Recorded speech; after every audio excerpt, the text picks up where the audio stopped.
धक्काबुक्की लागते, आम्ही रस्त्याने नीट चालू शकत नाहीयेत, तरी पण तुम्ही आम्हाला सहकार्य करतात. पण माझा एक प्रश्न आहे, जे आरोपी असतील किंवा माझ्या वडिलांची हत्या ज्यांनी केली त्यांना मी एक आज प्रश्न विचारते, का तुम्ही माझ्या वडिलांना इतकं छळ करून मारलं? आज आम्ही फक्त रस्त्याने चलत असताना आम्हाला धक्काबुक्की लागते, पण त्यांना त्यावेळेस किती वेदना झाल्या असतील त्याचं मला उत्तर पाहिजे. त्यांना तुम्ही इतक्या वेदना करून मारलं. आणि मी स्वतःला खूप भाग्यशाली समजते की मी देशमुख कुटुंबाची मुलगी आहे. माझ्या आईवडिलांची मी लेक आहे. पण आज मला याची खंत वाटते, मला नाराजी व्यक्त होतीये की मी आज माझ्या वडिलांसोबत नाहीये. पप्पा, तुम्ही आज जिथे कुठे असताल तिथं जसं तुम्ही आजपर्यंत हसत राहिलात तसंच तिथं हसत राहा.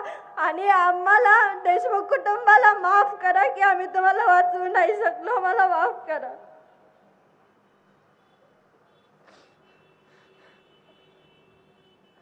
मला सगळे दिसते, फक्त माझा दादा दिसत नाही.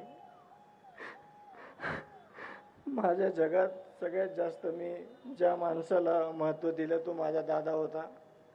मी सावलीसारखं त्याच्यासोबत 24 तास होतो. पण तुम्हाला आज मी एक शब्द देतो, माझा दादा आज या जगात नाही, पण त्यांनी लाखो भाऊ माझे तुम्ही माझ्या पाठीशी आहेत. खरंच दादा बोलले की न्याय कशासाठी मागायचा, की चुकलं काय होतं आपलं, देशमुख कुटुंबियाचं चुकलं काय होतं, संतोष अण्णाचं काय चुकलं होतं, 20 वर्ष समाजकार्य केलं, कुटुंब उघड्यावर ठेवलं, ते चुकलं होतं का? तुम्ही सांगा मला, हे चूक होती का आपल्या कुटुंबाची? अतिशय खूप चुकीच्या पद्धतीनं एका समाजसेवकाला, एका कुटुंब प्रमुखाला नव्हे तर एका गावच्या प्रमुखाला असं संपवलंय.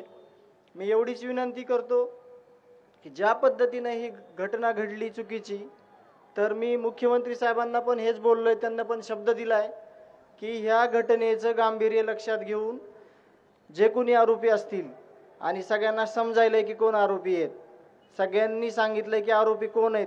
आज पण CIDच्या हाती एक व्हॉइस सॅम्पल हे मॅच झालंय, त्याच्यामुळं सगळ्यांना माहिती की हे कोण आरोपी आहेत. आणि त्यांना जे राहिलेले आरोपी आहेत त्यांना अटक होऊन सगळ्यांना फाशीची शिक्षा झाली पाहिजे. तोपर्यंत तुम्ही मला एक शब्द द्या, मी पण मागं हटणार नाही. मी त्याचा भाऊ आहे, मी त्याच्या रक्ताचा आहे.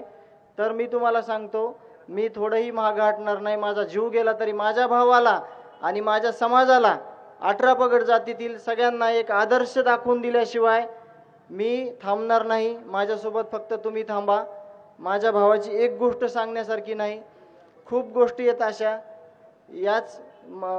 गेल्या वर्षी याच दिवसात 12 जानेवारीला सिंदखेड राजाला माझा भाऊ सगळ्या समाजातील लोकांना घेऊन आला होता. अशा असंख्य आठवणी आहेत. सगळ्या समाजाला सोबत घेऊन चालताना त्याला एवढं सुख भेटत होतं की त्याच्याकडं आयुष्यात काहीच कमवलं नव्हतं, पण त्याच्याकडे एवढी संपत्ती होती जे की तुम्हाला आज दिसते. त्याच्या मागे सगळा महाराष्ट्र उभा राहिलेला आहे. त्यातलेच भाग म्हणून तुम्ही आहेत. मला शेवटपर्यंत साथ द्या, मी शेवटपर्यंत राहील. आणि एक शब्द देतो तुम्हाला, आत्ताच मानवाधिकार मध्ये आपल्या याचा गुन्हा नोंद झालेला आहे, ते लवकरच पथक बीडला येईल. तर आपण सगळ्यांनी मिळून, जे सगळे तज्ज्ञ मंडळी आहे, मला जेवढं या केसमधलं माहिती आहे, मी जेवढं मुख्यमंत्री साहेबांना बोललोय ते आपण मांडून आपल्या भावाला न्याय घेतल्याशिवाय आपण माघारी फिरणार नाहीत.